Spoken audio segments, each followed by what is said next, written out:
Have you been hearing about Amazon EC2 a lot, but don't really know what it is and what it does? Well, here is a layman's explanation of it. Amazon EC2, which stands for Elastic Compute Cloud, is like renting a powerful computer from Amazon whenever you need it. Imagine you have a task that requires a lot of computing power, like running a big website, analyzing large amounts of data, or testing a new app. But you don't want to buy a whole new computer just for that.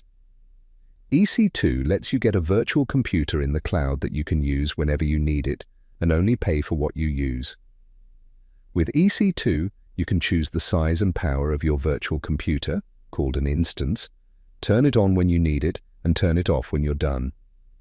It's super flexible, so whether you need just a small amount of power or a supercomputer, EC2 has you covered. It's like having access to your own powerful computer lab without the hassle of maintaining any hardware.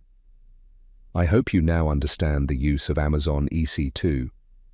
If you liked this video, don't forget to like and subscribe for more explanations of the AWS services.